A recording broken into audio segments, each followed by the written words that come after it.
Good evening, everyone. I'm one of your hosts. I'm Master R, that is out, young, and kinky, or OYNK for you little piggies listening. I'm joined by my co-host, Pup Edu, and our panel of educated kinksters, or learned kinksters. Some of us went to school for this. For those of you who are new here, Out Young and Kinky is a monthly kink social. We rotate through different topics and interests each month. We do a little bit more than just give you a space to chat with each other and meet new people. We like to bring in a panel who's educated on the topic to help guide you through the kink and give you some safety and resources through their wisdom and knowledge.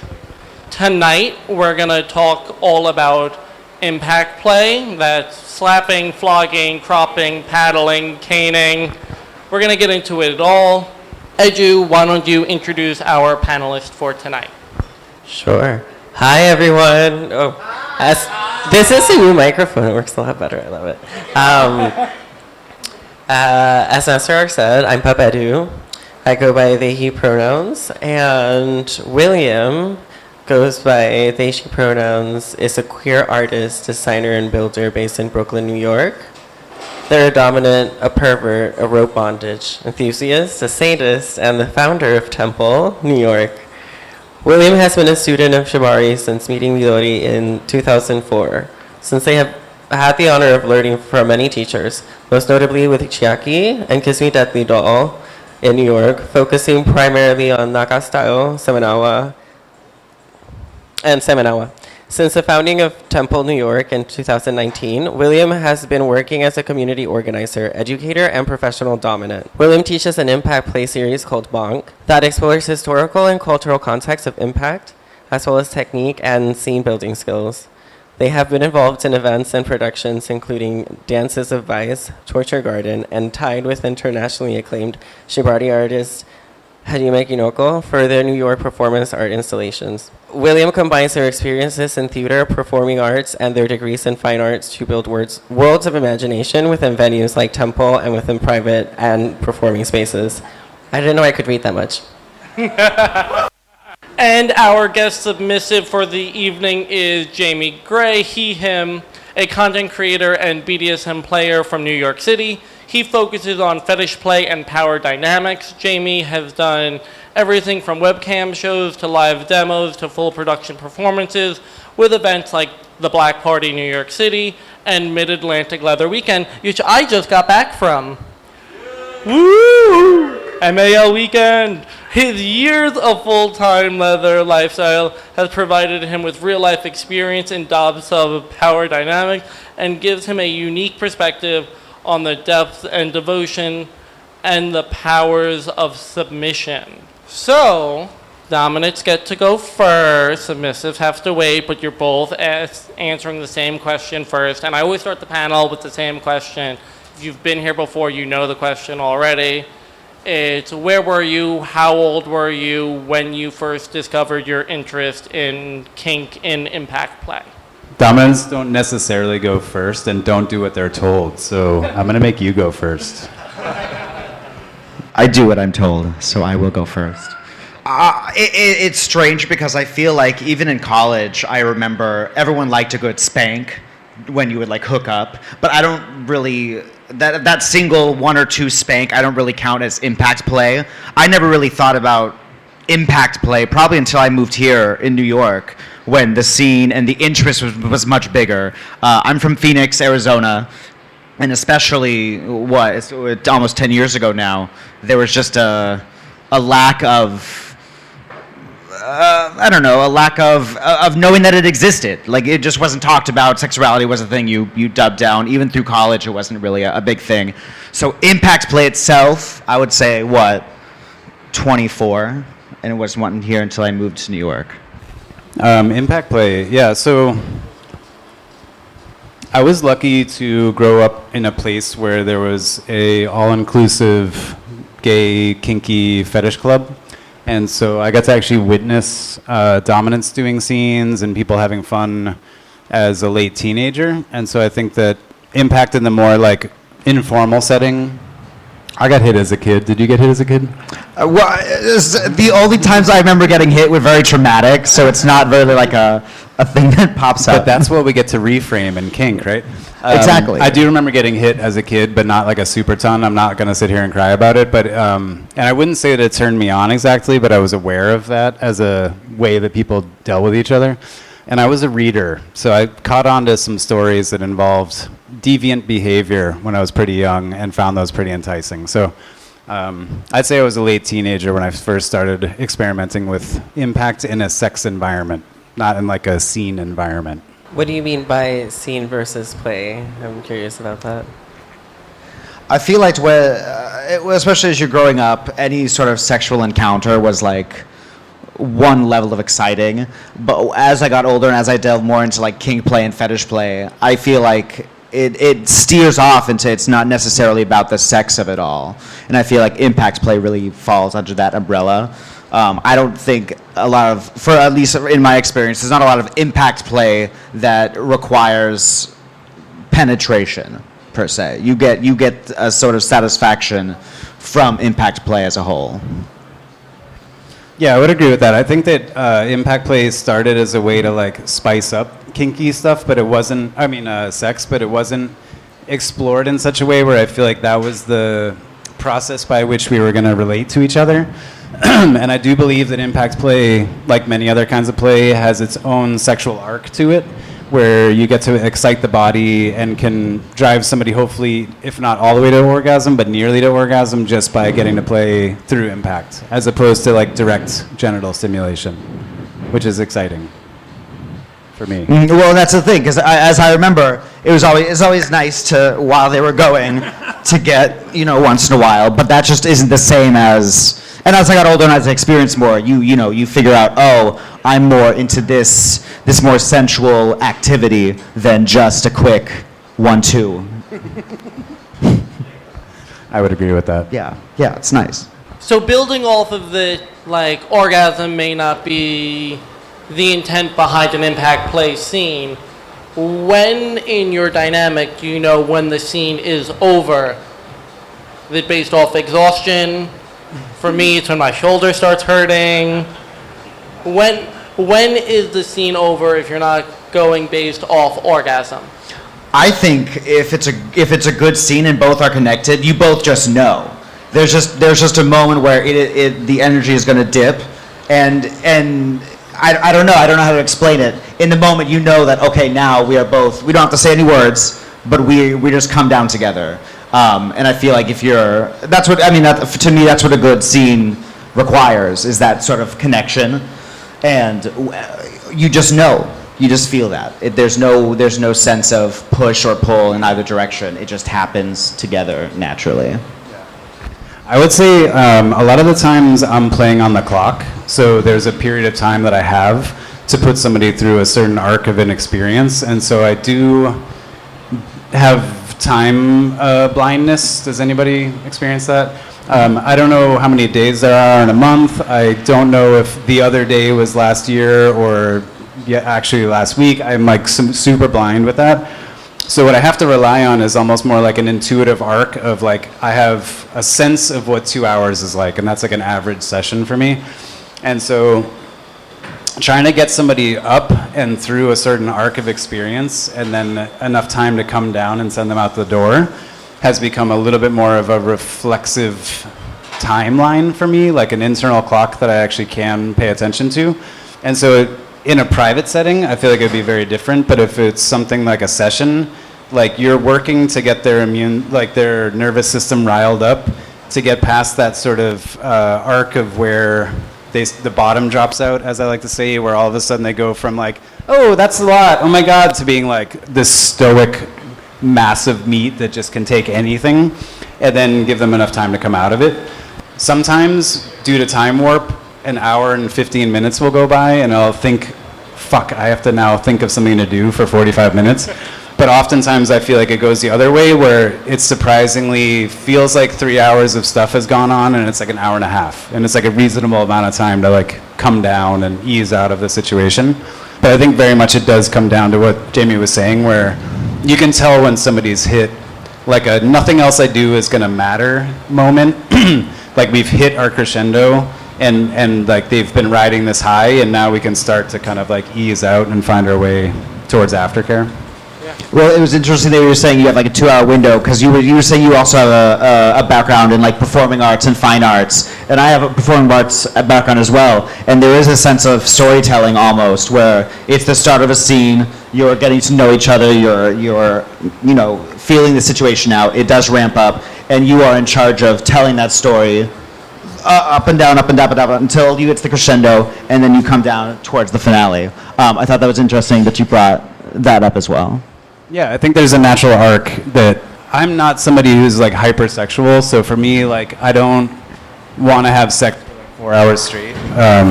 That's just not how my body works. But I can stay attenuated for a much longer period of time.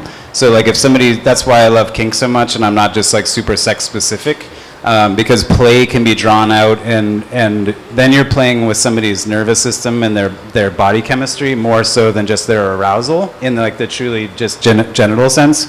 And so then I love the storytelling concept, because like that comes up over and over and over again in types of kink play that I like. But that's something I like about impact play, is that like especially if you're doing stuff around the butt and the back, like you're directly impacting somebody's genitals and their like orgasm zones, but you're doing it by way of like hitting from the opposite side of the world and trying to make a dent on that side, quite literally.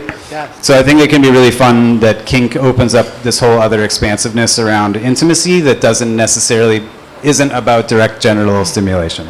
So I want to bring it back a little bit to like for like some of our newbies who haven't done a lot of like impact play, and maybe that is something they're interested in. Maybe they just made their FetLife or their recon, and they're looking for their first, or maybe a very early play dynamic.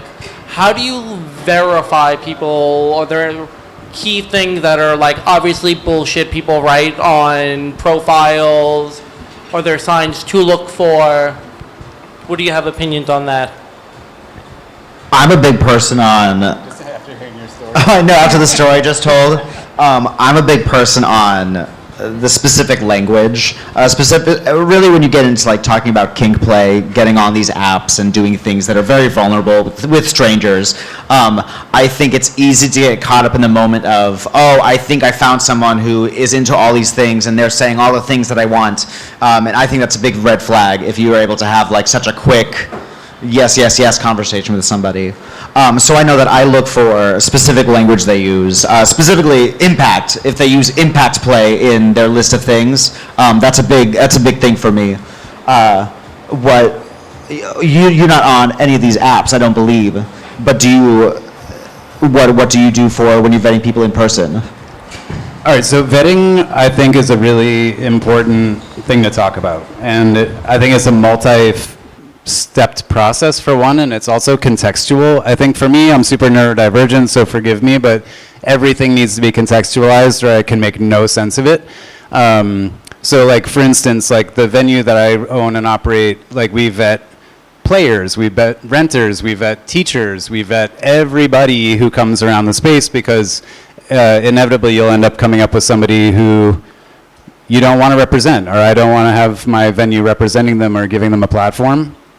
And so we actually started a way of doing this where somebody that we knew personally, that we liked very much, we wanted to have them present, and then somebody sent in a incident report about them, saying that they were a dangerous player, that they couldn't believe that we would put this person on, that this, that, and the next. And we ended up talking to them in more depth and found out a bunch of backstory that they had worked through, but we had not heard about, and that put us in a really shit position to then be like, we know about that stuff, this is how we're handling it, this is what's been done about it, and then we can like, it's like being risk aware and or informed within your negotiation. Then you can choose how you relate to information, but if you don't have information, then you look like an asshole, or you can end up getting into a pitfall moment. So we started making a self-disclosure form where anybody who comes has to tell us these things, and we invite them openly to be like, has there ever been a situation? Do you want to tell us anything? And then we get to not feel blindsided if something happens or comes up. We can then pursue our own investigations around that, decide how we want to relate to that information. So that's like teachers, right? And I say that because self-disclosure is really interesting. And I think that if I'm vetting somebody and I don't actually care what they say about themselves, I think that's super irrelevant because most people want to make themselves out to be awesome. Why wouldn't you? You could be a complete shitbag, and part of being a shitbag is believing that you're awesome, but like not telling anybody. Look at our future president, right?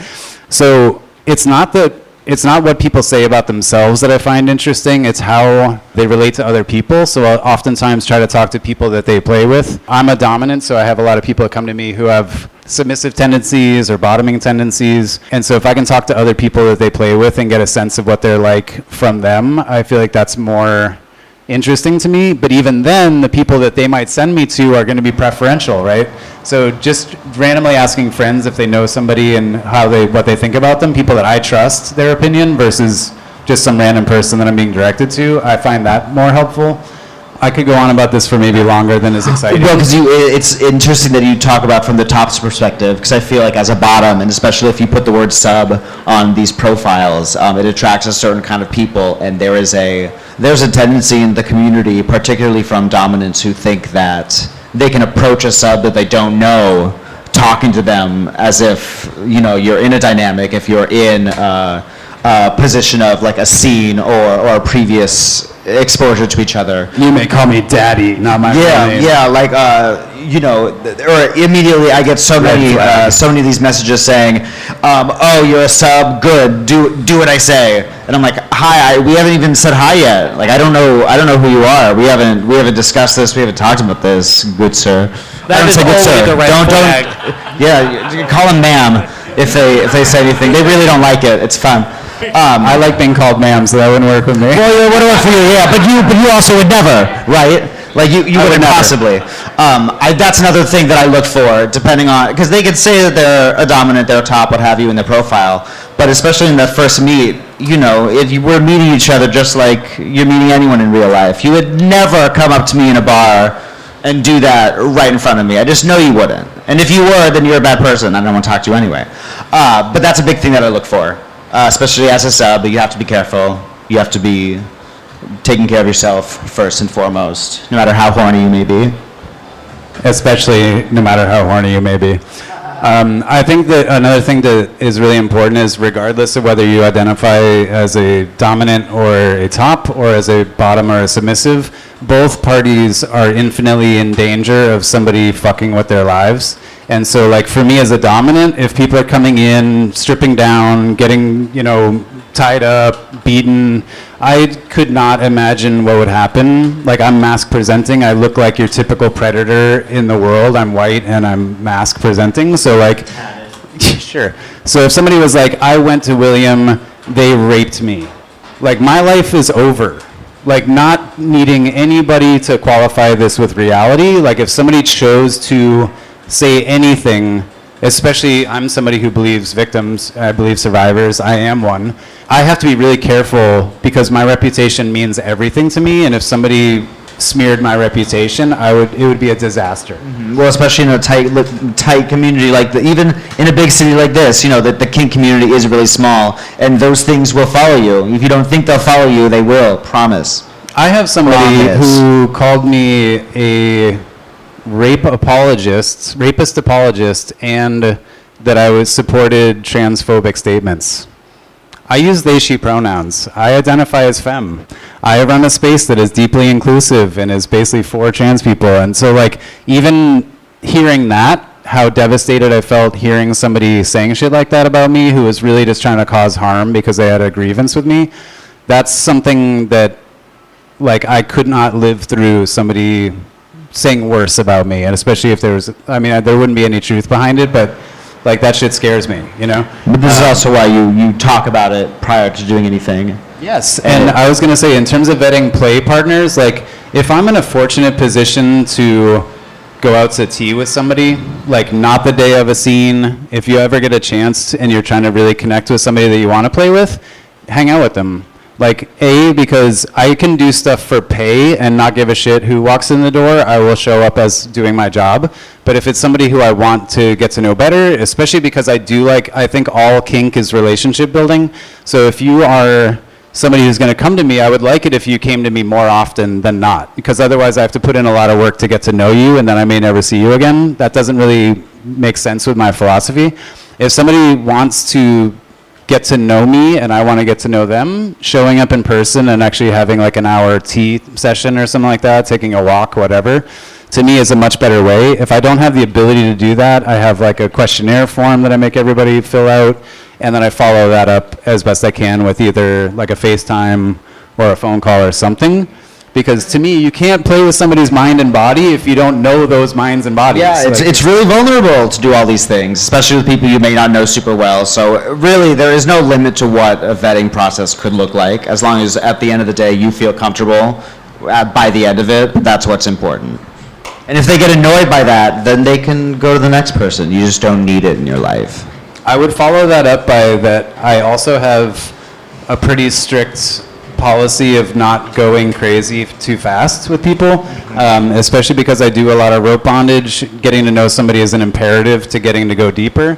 If I was doing a really impact-centric scene, like I want to understand their thresholds before I really push them too far, because it's not my objective to get somebody to like safe word out and never want to see me again. I want to work with them to go through a really, really challenging experience, but to come out of it feeling like I want to do that again. So for me, I have like a slow scale escalation process that I like to go through with people, where maybe the first time we do floor ties, maybe later we'll do partials, maybe someday we'll get into suspension, or maybe the first time we're going to do something not super crazy for impact, but then work our way up to like a more DSE, like heavier hitting kind of impact scene. So getting to know people in the process is also part of an extended vetting concept in my mind. Yeah, so essentially, tap into your networks if you have one, get to know people, see how they treat you, are they coming in a friendly approach, how they treat other people, just get to know them a little bit. And if you need to or want to even do a more formal vetting process with like forms. Kind of to add on to that, you talked both a little bit about consent and need and talking about that while vetting. How do you approach those conversations?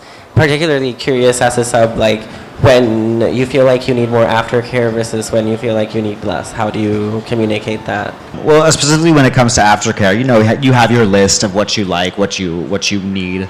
I would say the more you give up front, it's easier to ask for more and then require less than say you require less, but then require a whole lot more down the road. So I know for aftercare, it's important to discuss what you need and be upfront about it. There's nothing wrong with asking for, something warm, a blanket, food, water, hugs, etc., etc. Whatever makes you feel comfortable. I know for me, it's not really. I don't know. I come from a land of where, in a 24/7 dynamic, it was things never ended.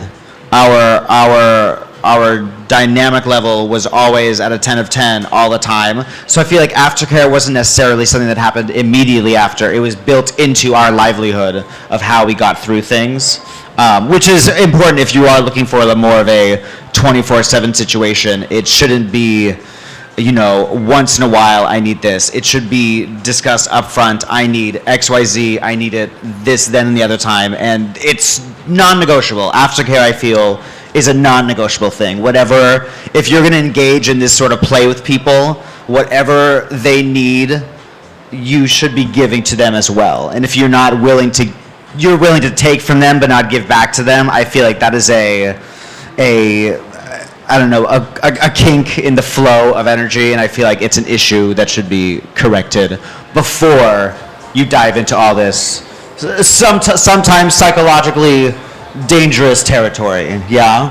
I definitely agree with that, except I would amend the way that my understanding is of that, where there's certain kinds of aftercare I can't provide people, and it's better to have, and I think speaking from a 24/7 kind of perspective, that's finding a compatible partner, right?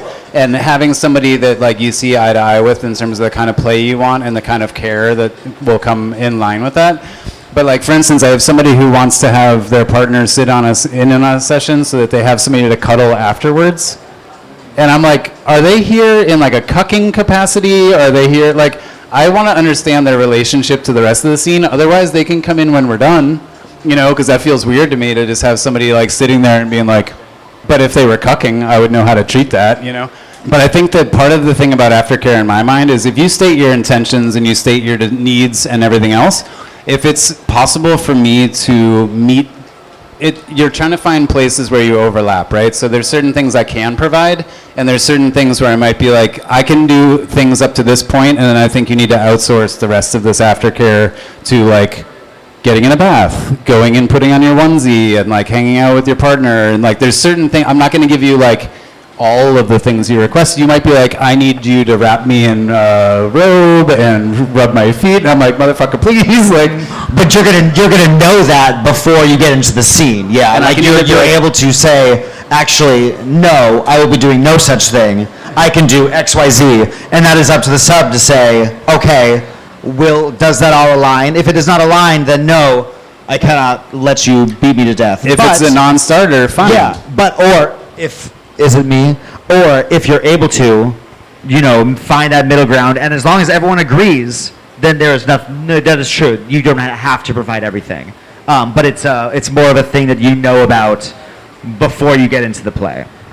I will say, like, part of, for me, this is more of my personal risk profile than a consent thing, but when I am working with someone new, I will never blindfold and gag and tie up and do impact play. There needs to be a means of like contact and communication, and adding layers for me is something that comes with time and working with a person. So it's not just about like what does the sub need in terms of like consent and understanding. It's also about what I need as a dom. Because if you're coming into me saying I want you to do all the crazy stuff, blindfold me, gag me, beat me, all on day one, it makes me not trust you and you not understand my limits as a dom. I need that like level of communication because I don't know your body yet. I don't know you yet. Doms have needs too. Yes. I was going to say, I let people know that I like fresh cut mango, and the people that show up with fresh cut mango, I get a major level up on my mind. If they bring like mango and strawberries, I'm like, but to me, absolutely, doms also need their own form of aftercare. Like, for instance, I know that we are focusing on aftercare instead of the rest of negotiation, but like one of my things is like, don't fucking touch my stuff afterwards. Like, I made a mess of this whole space. I will clean this space up, you know? Like, if I have some bottoms who have figured out that they can hand me like the tails of my rope, and I do appreciate that, but like, in general, I work really hard to give people an embodied experience, and I don't want them to snap out of that and be like, what do I need to do now? Like, I'm going to clean up. Like, I'm like, just fucking, I just worked so hard to get you into a space where you should not be verbal right now. Like, please don't rush back. Like, and especially as a sub, you see all that, and I'm sure you would love to be helpful. You would love to go and do that. But especially if you're being asked to not, you do not have to. Like, the instinct is to do it. But if you're told otherwise, that is okay. If that is built into what you need post-scene, then that is something you can give up. You're allowed to give certain chores up. Yeah, certain things. did you want to be more specific about negotiation? Because that's like a 2-hour thing. So, so we mentioned a little bit more about aftercare, but specifically in terms of, starting out, like how do you open that conversation? Like, what is it that you're looking for? What about if you're new to the scene and you're coming in and you're not exactly sure what you're looking for? How do you explore that with someone? May I? Thank you. All right, so again, context. Say you are at a party and you're not like, hey, do you want to start a DS relationship with me at this party? You know what I mean? You're like, okay, cool. Like, you seem really fun. I like the way that you take it. Would you be interested in talking about like an impact scene with me? Across the bar, and I like your vibe. I hate the word vibe, but yes, your vibe. I like your hairdo. You want to fuck? I love contextualizing things, right? So if I'm gonna situation where that's more like pickup play, for instance, like we're at a party, this is not about forging a new depth of relationship kind of situation. Talking just about the activity, like, hey, I'd really love to do an impact scene with you. Is that something you'd be interested in talking about? And then there's a very categorical series of questions that I would ask somebody within that activity. But if I was like, hey, what are you into? And you're like, fisting and fucking parachuting and like getting beaten while scuba diving, like none of that applies right now. We can't get to both. Fisting maybe, but like there's only so much. Like I've asked people like what their good not good lists are. They sent me a thing, and so much of it didn't have any application whatsoever to what we had been talking about doing as a scene that I was like, I don't fucking need to know any of this. This is useless. This is useless information. So if you can contextualize, and something I love to remind people is that by discussing something that you'd like to do does not mean you've agreed to do it. And I really want to give everybody that permission to walk away if things don't feel good. Because if somebody is talking about, if somebody was like, I love impact, and they're like, great, let's go. I'd be like, whoa, whoa, whoa, whoa, whoa. There's like at least a dozen more questions before the other dozen questions. Like, but if you contextualize it and you can limit the stuff that you're trying to talk about, ideally you could get into a really fun impact scene at a party without taking an hour and a half to negotiate when you'd rather not spend the whole party negotiating a scene, right? So just to help people maybe communicate better in their consent negotiations and talking to people online, when we talk about impact play, we with a lot of sounds, we describe it with like thud, thwop, and sting. I find hysterical that we just use the sounds that the toys make to describe the feeling of them instead of actually describing the feeling of them. I feel like the vocabulary really matches how it sounds. Oh, perhaps. I feel like it's thud, thwop, sting, especially if you go into like a place like Purple Passion, and you're looking for a toy. Hi. Hey. There's a whole table back there. Hi. That I feel like that is extremely helpful because it's exactly what it sounds like almost in like a cartoon fashion. But thud, thwop, and sting I think are the perfect. Is it going to work? Oh, I think it works. Yay, DJ Jacob. I think they're the perfect vocab for exactly what they are. No? Onomatopoeia mentality? Yes, onomatopoeia mentality, for sure. If I could speak to all right, so negotiation is like, if you're into negotiating scenes, and if you're into getting to know people, and especially depending on how deep you're trying to go, ideally it's happening over the course of relationship building. Mm-hmm. Like if I had to negotiate my relationship with somebody a year from now today, it would not work out well, right? Because I'm not sure if we are ever going to get there. So I think part of the beauty of negotiation is to be, like, contextualize it, like, with you here today in this space, given how much time there is left in the day and the day that I've had, like, you don't have to say all that out loud, but like limit your discussion to the moment, you know? And if you get to do another scene, negotiate that scene. I frequently do it where if I'm seeing somebody for like the third or fourth time, maybe the fifth time, then I can start to be like, are you interested in like taking this to other places? Like, do you want to talk about what something a little bit more DS-y feeling would be like? Or like, you know, it could just be within the scene. It doesn't have to be for like, I'm not going to collar you over this, but you know, then you can start to get into more depth as things go. But like a basic negotiation is still ridiculously deep and complicated depending on what you require to feel comfortable to do a thing with somebody. And of course that could all get listed out, but the reality is I don't think we have time or space for that tonight. We have a night at Temple, if anybody's curious, called Kink Circle, and if you want to come, we spend literally 4 hours talking about in-scene communication, styles of consent, things that you want to negotiate, like stuff to cover, how to communicate before, during, and after a scene, all kinds of stuff. So it takes a ton of time to really unpack what negotiation can be, and especially as somebody who likes doing it. I know people who hate it, and they're like, just tie me up, and if anything's a problem, I'll let you know. That's fine. Is it? Because I feel like that's a stressful amount of information Only to just jump into a scene to. If it's somebody that I know, and that I know that of course, if you have a previous relationship, yeah, you know, you have something to base off, for sure. But like a stranger online, if somebody was like, oh, we'll just jump in, and if you don't like it, you know, we'll talk about that. I feel like that's a whole bunch of red flags as well. If you're not able to like sit down and really talk about what you enjoy and why you enjoy it, I'm not sure I'm ready to jump in and do these crazy things with someone. Can I give it for instance? Yes, I love for instance. Okay, so I was in Canada for a convention, a rope convention, and I met somebody that I was really intrigued by, and we were sitting outside having a cigarette before I quit, and talking, and we were both like, you know what, I'm usually really into a lot of negotiation, but I'm feeling kind of frisky, and you seem really nice, and we were like, what if we gave each other more space to take risks, knowing that the other person would be responsible to say so if something didn't go right? And then we had a very limited half an hour, like, sitting and talking about different stuff. It was the hottest scene that I can recall in the last many years,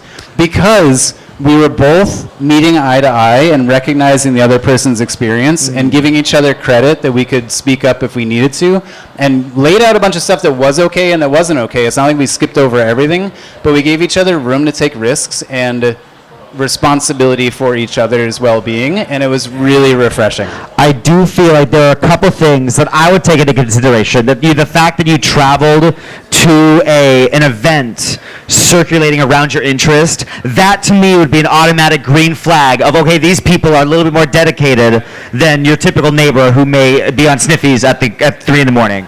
So I know, and so that is true. In an environment like that, I would be more inclined to take these risks. But I feel like, a lot of us who are uptown or in Brooklyn in Hell's Kitchen looking for their hookup, I feel like jumping into something like that is it's dangerous territory. And if somebody's bringing it up so quick and easy, I feel like that is another red flag to deal with. But you are correct. In certain situations that are semi-talked about, semi-discussed, you are able to jump into more risky things, which is exciting in and of itself. Why are we here, right? Because we like dangerous stuff. And I think that it's worth repeating that I don't want to be like, yes, I like to be very professional. I like to be very above boards. I like formality. I like protocol. I like these things. However, I also like having fun. And I think that there does come a point sometimes where I'm being really hard-lined about, like, you should say all these things and ask all these questions. And then the reality is somebody's like, it's great if you can do that ahead of time, but, like, if you want to talk yourself out of an emotional, like, psychic boner, like, negotiate for too long, Like, I get it. Like, I get that people want to do something because it's fun, and ultimately, if we take all of the danger out of kink, it's, like, what is left? Well, you should be enjoying yourself. Like, you should. I'm not saying that to enable people to, like, make bad decisions. What I'm saying is, like, recognize that everybody's going to have a different threshold and a different need, and part of the beauty of contextualizing your fun is to limit the amount of shit that you need to talk about to get to that good time. There is an art to it about getting it done. I desperately desire stranger danger sometimes. And what I got from that experience that I just described was, like, a really fun and, like, exciting form of stranger danger. For sure. No, for sure it is. As a sub, I kind of also totally understand that, because there's a little bit of, the heart palpitations are fun. And now getting killed and being in the bathtub, though, as, like, a dismembered body is not really on my to-do list. Right. So there's, like, a balance for sure. Taking a little bit of a swerve now and going into more of juicy bits now that we know, kind of how to communicate our needs, consent, aftercare. Where do you thud, swap, and sting on the body? Like, where do you aim for? And where do you really need to avoid, and why? Anything really meaty is what you really want to hit, because that feels really good. I know. For me, I'm usually just taking it, so I'm not entirely sure what areas do you avoid, like, as you are going. Okay, this is another one where I want to qualify my answer by saying that sometimes I do exactly the opposite of what I'm about to say.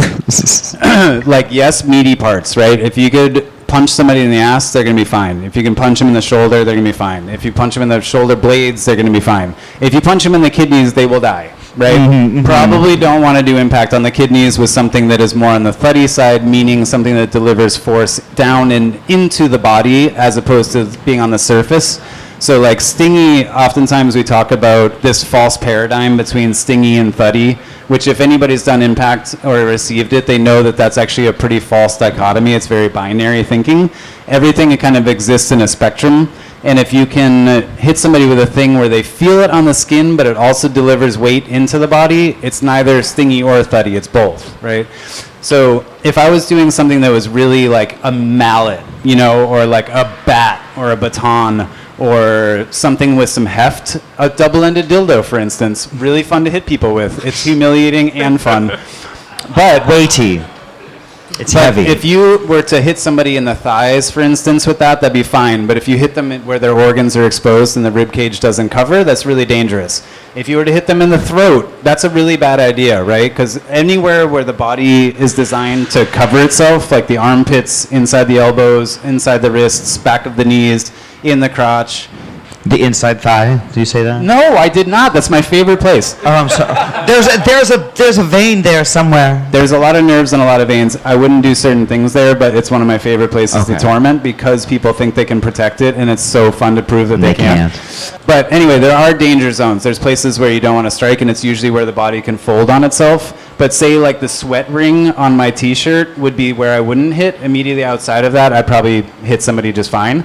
But if you want to play with something stingier, something that's more surface, then it's okay to hit in places you normally wouldn't. So like one of my favorite things is flogging people on their tits or chests, right? Because there's a taboo to it that I find really exciting. I want to, you know, anybody know what evil sticks are? Okay, we love evil sticks. Striking people on the bottoms of their feet with an evil stick is thrilling in ways that I don't get from sex. Caning somebody in certain places. But if you're using something that's not going to deliver deep, I would happily do it around their crotch, on their stomach, over their kidneys. It's the because deeper you feel it, the more thuddy the feeling, The more deeper dangerous. it goes, and that's how the danger, you know, Exactly. getting- hitting that organ. But if you are trying to do things that are fun and dangerous, as long as you know what you're doing, playing with the taboo of what is right and what's not right, like if you've ever whipped somebody's cock, for instance, it's scary, it's dangerous in a sense, but you're not going to kill them probably unless No. you really do it badly. But so playing with those taboos and those physical, like your body knows that's not a good idea, but it's also capable of dealing with it. Like that's an exciting territory to play in. So yes, there's like safer ways of doing things, but there's also like going against More that dangerous tide. way of doing things. That's But being still- prepared for the aftermath of that could be danger. It's risk awareness and being really conscious of what you're doing, I think, where you get to play with the things you're not supposed to do, but to do it in a mitigated, risk-aware way. That makes it dangerous and fun. Dangerous and fun and educational. Yeah, everything revolves around RAC, right? Risk aware, consensual, kink, or prick. Each I don't remember that acronym, Personal responsibility, informed, consensual kink. and that's why you're the expert on the panel. There's a bunch of different versions. If anybody's not aware of those, look them up. Like consent models are really interesting, and they've evolved as the scene has evolved. So if you want to look further back, you'll find smaller numbers of letters, and as things evolve, people want to include more. But personal responsibility is something that got built into one of the more recent models, where it's not just, oh, I told you that you could get nerve damage. You have to be able to communicate to me if something's happening to your body, and therefore you are taking responsibility for yourself and your way of engaging with risk. Especially as a sub, I feel like there's this idea that whatever you're put in, however you're put through, you have to just suffer through it. And sure, there's an element of fun in that idea, but the reality is when you're doing this dangerous stuff, there is a threshold of what you can and cannot take, and it's one of those things that you have to be able to communicate, I think, as a responsible partner, especially to your dom, your top, whomever you're playing with, that you have to be able to communicate these things without fear. If there's a reason that you're feeling fearful to bring up these issues, then that is a whole other discussion you have to have outside of a scene. But you can't be afraid to bring up, oh hey, my arms are going numb and they're in pain and they're losing feeling XYZ. I need to be let loose or let go or change positions, what have you. You have to be able to communicate that to your partner. Even in a dom-sub setting, there are ways to do it that don't step on anyone's hierarchy, but also you're still a person, and your body still needs certain things like blood flow and oxygen. Yeah, and the other thing I want to touch on, because we're running a little bit short on time, and I want to leave some time for some audience questions and for us to wrap up, is let's run through some materials. I put some toys out on the table. They're the wood paddle, they're the rubber one, they're the leather flogger. I don't have any 3D printed toys. I would like some. For those 3D printing nerds out there, make me toys. But can we go through some of the materials and how different materials change sensations and feels? I mean, anything hard like the plastic, it hurts. It heckin' hurts, y'all. And it's something that I would say, like leather, it's sure there's an aspect of weight to it, but it's not gonna sting as much as a hard plastic would. There's a lot more fluidity and softness in something like leather, no? Yeah. Or in even like something like wooden, something solid like that, and that is what, thick. That's what that's what really hurts. Personally, I'm a organic material fetishist. I don't love man-made materials as much, and Like I do plastic? I include metal in organic. Metal is an organic material. But when it comes to rubbers and plastic, basically I don't care what the implement is, what silhouette we're talking about. If it's made of rubber, it's a stingy implement. Rubber hits different. I like leather, wood, cane, rattan. I'm blanking. I'm a toy maker. I should be able to think of more things. But the thing that you do have to remember is that organic materials are all porous, and they have the ability to soak up body fluids and blood and sweat and tears and blood. Oh, I'm getting excited now. So making sure that you know how to clean your implements and tend to your instruments in such a way that you're not going to be having a lot of like bacteria growing in them. Learning how to clean stuff and take care of stuff, especially if you're into leather, it's a really beautiful part of a relationship is learning how to take care of your taking leather. care of it. It's a full-time job if you especially have more than one leather piece. And it is true. You have a little bond with it. It's more personal every time you put it on, you use it, etc. Yeah. But there's also one of those things that if you don't clean it immediately, you really suffer by the minute, I would say. That's a whole other like workshop that you could do about keeping implements clean. But I would say that like if you're going into somewhere like Purple Passion, which is right around the corner, one street away, the thing that I always do when I pick up a new implement, and this is like universal with DOMs that I know. Test it out. Yeah, I hit myself. And You have to know what it's like. Yes, and if you do a palm check, you will tell immediately the difference between a wood paddle and like. And no, it sucks. It really does suck. We have a video coming out that we use that, and it sucks. So feel it out. And I'm also a material fetishist, so I feel like if you connect with something and you like the way it feels in your hand, you're more likely to want to take that out and use it in a scene, and it will probably more likely be a conduit of your energy than something that you don't connect to. So if you think in like the wands, aspect of things, like what do you feel like you could use to transmit energy out into the world and feel empowered by? Like I think that's a much more worthy thing to put down on the counter and buy and like find your way of living with it or how it speaks to you. And something especially when it comes to impact play, that the instrument is really how you're communicating that, and it's not just you can pick up anything and everything and deliver a good experience, particularly if you really enjoy, like leather flogger is just the best, a piece that you really enjoy using. That's where that connection really gets to blossom. And I will say, before we did our scene with the rubber paddle, I did say I got a new toy. It really fucking sucks. That you did preface that. That's true. And it did. Again, it was informed before it happened. And I agreed. I said, bring it. Yeah, it was very informed. It was brought, let me tell you. I also think that different people, tops and bottoms, are going to identify with different kinds of impact in different ways. And I know plenty of people that would say, I absolutely hate that thing, but with the right person, with the right finesse, I actually got to really enjoy it. Well, that's the thing with going back to the same person over and over again and developing that relationship. Particularly from a sub-sense, I feel that I am able to take a lot more that a dom gives, the more I know them and the more I can trust them to bring them. It's not something that you don't go from 0 to 100 the very first time you meet somebody. But like for instance, I love whips, I love canes, I love stuff that requires more finesse to use. I think well, not just to use. And so those are level 2.0 impact toys. Those are not level 1. I don't suggest it for everybody, but I also think people shouldn't gatekeep implements or put up false boundaries around things. And I think if you respond to something, explore it, right? I don't think that like there should be so much, like nobody told me I was allowed to do a thing at one point. I just chose to do it, and You followed that instinct. You liked that. You have to trust yourself, and if that's the thing that you are looking at on a rack, and you're like, I want to be struck with that, or if it's me walking up to a rack and being like, I'm scared of that, I want to learn it better, like that. To me Especially is, if you're scared of it. You're still interested. I think it's worth exploring. Yeah, and with that, we're actually going to go ahead and go into Q&A, just because we don't have a lot of time left. If anyone has any questions, just raise your hand. obviously we could talk all night. So Yeah. I could.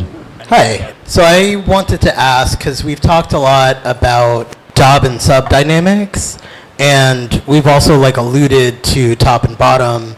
However, can we talk a little bit about what's it like to occupy maybe domination without topping, or topping without domination, bottoming without subbing, et cetera, et cetera?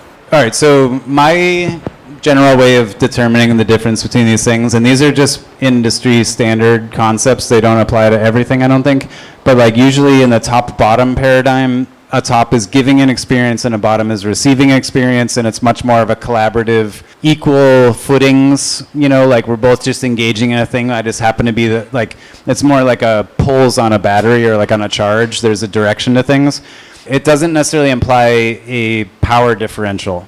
If you're talking about dominant submissive, typically the D is capitalized, the S is lowercase, and they're separated by a slash. That implies the power differential, where a dominant is being given power over by the submissive, and so you're much more... This isn't to say what it looks like in the grand scheme of the scene, but usually in a dominant submissive situation, you're more looking at power exchange, power differential. There's certain tones that go with that, and there's an lack of equality once the scene starts in terms of the way the power is manifested, and it comes with a lot more aspects. If you want to go to another level, there's an MS, which is master slave or master servant, and there's obviously a lot of problematics around master and slave terms, but we're just talking about different kinds of relationships. That refers to not just having a dynamic that is understood and articulated within your play, but it implies ownership. And so if somebody is my slave or my servant, I have command over them completely, and it's like the graduate level of what these dynamics of power imbalance. It's more like TPE is the way people say it, total power exchange, where everything of yours is now mine, and it's my choice how you live your life or what you do or anything. And that's all how much power you were given during that negotiation process. Effectively, or how yes. much power you are surrendering. So in the grand scheme of things, to further try to articulate, I think where the question was pointing, is I can play dominant to somebody who is not collared to me, who is not necessarily under my service, and I can do that within a scene, and they are technically, when they leave, our power shifts back to equal, we equalize during aftercare, they walk out the door, and that's that.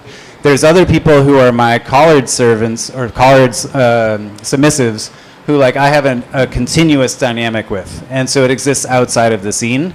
I think in the MS scenario, that's where you get into maybe that person has daily commitments, or always either working and living inside of your house. It's even more so directed towards service, even than a DS style relationship. Mm-hmm. Does that help kind of point towards? Or even it really is a pick and choose kind of situation with it, whatever works for you and what you want out of it. Because I know several tops who are submissives, or what is it, bottoms who are dominant. It is topping from the bottom. And there are some people who are really interested in just being a pole, just being a whole, et cetera, et cetera. And so it's one of those things again that it really can be anything. It just has to be discussed prior to what you dive into. Love it. Thank you so much for that question. We have another one over here. So I feel like in kink we talk a lot about, especially with impact play, pain being sensation and fear. Is like mitigating fear important to you, or do you utilize fear kind of in the midst of this? I think you just have to accept the fear. I think that the only reason you think it's going to hurt is because you're fearful of it, right? So you're spending all that energy being afraid, when in reality, especially, and that's what I really like about BDSM, is if you're strapped down and it's happening regardless, there's nothing to do but accept. And I feel like that's where you can really dive into overcoming said fear. But it's, yeah, it's something that you really feel in the moment. Forgive me if I'm wrong, but if I'm afraid and excited, that's when I know that I'm on the right path. And it's because I think fear is something that we oftentimes want to go away from. It's a repulsion. Like, we've learned to fear things, and so we're like, yeah, if we fear it, then we can't possibly. I'm going to stay away from it. But if I'm excited by it at the same time, then I'm drawn to it. So then all of a sudden we get this exciting cocktail of push and pull where we're like held on the spot, but we're like not sure how we feel about it. I mean, fear and so excitement. Much more fun and exciting than like one or the other, right? Fear and excitement feel very similar. It just depends on the context. Yeah, the butterflies in the stomach.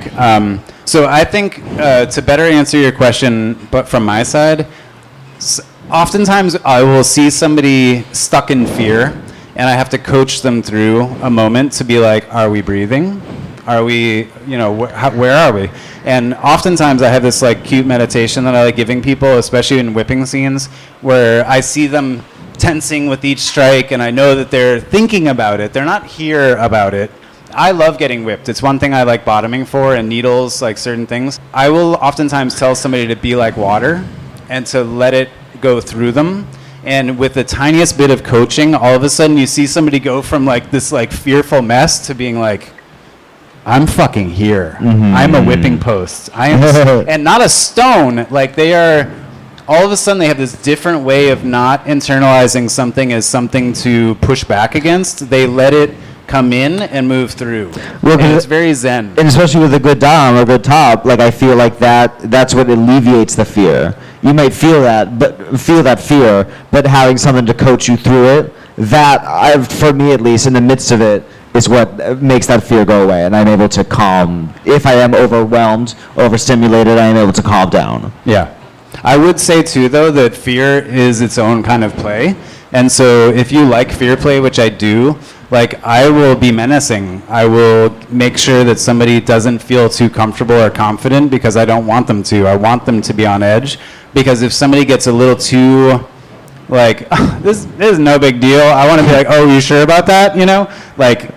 So I think the cocktail thing is really important in my mind, that if you do something so consistently, then you desensitize. And if you keep somebody in a state of excitation, then you're always kind of giving them something they didn't expect, but they welcome, or that they have to deal with, but they're going to move through it, And that to me is much more an exciting place to be in a storytelling capacity, where if you're watching a movie or a show and you're like, then they're going to do the thing, and the thing happens, and then they're going to do the thing. Like, what fun is that? Yeah, the unknown is very exciting.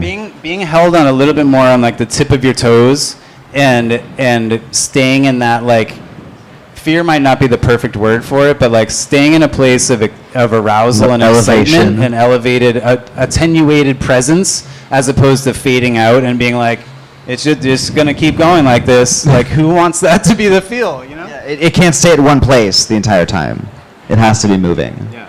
It should be moving. Or threatening things that aren't going to happen, just so that they know that they could happen. That's the fear that you don't know. You don't super know. This is a good negotiation moment. If you negotiate 10 things that are all horrible, and then you only pick a couple of things off of that table, like that can be a fun way to negotiate fear, because then all of a sudden somebody's like, why is there a fucking fish on the table? What is going to happen with the fish? I don't even want to know. It may not come up later, but if it's there, the possibility is endless. Exactly. And in the moment, you just don't know. Fear is sexy, y'all. Thank you for that. Thank you. We have time for one more question.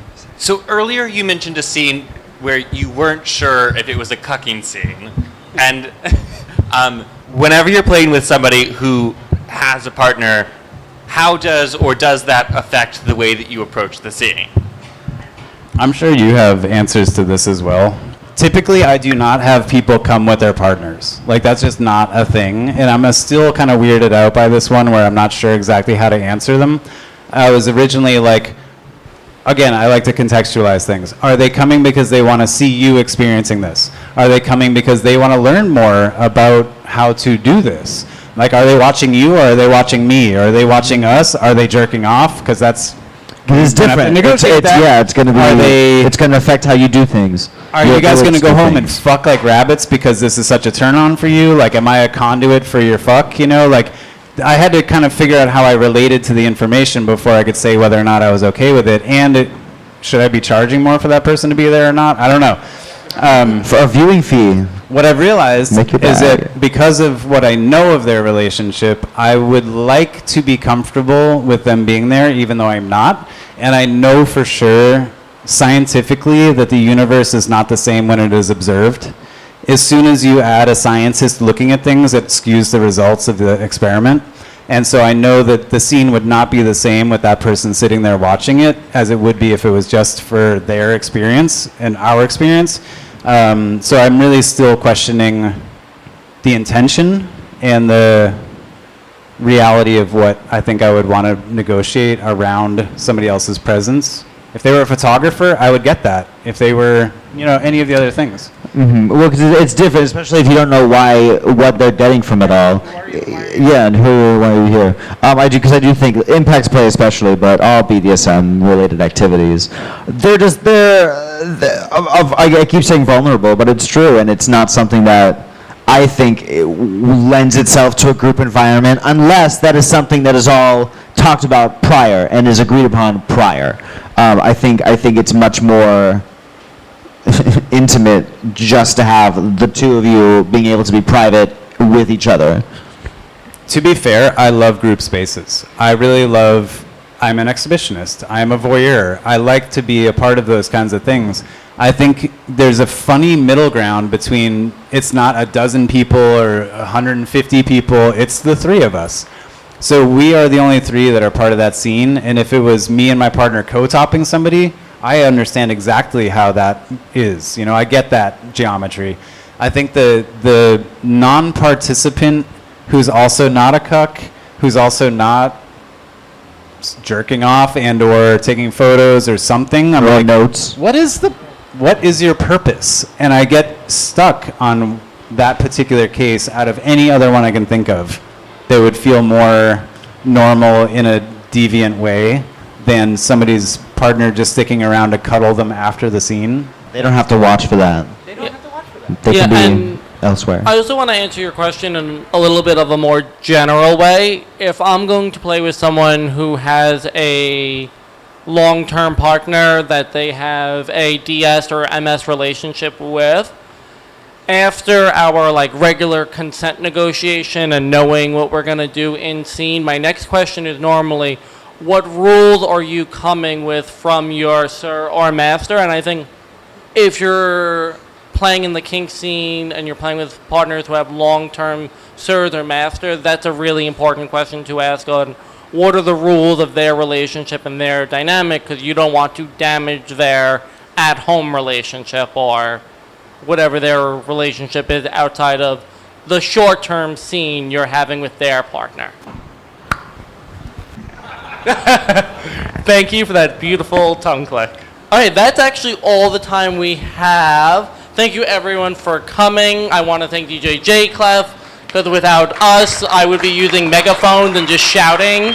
He makes all of the technical stuff happen, and he plays all the music for us, so thank you so much.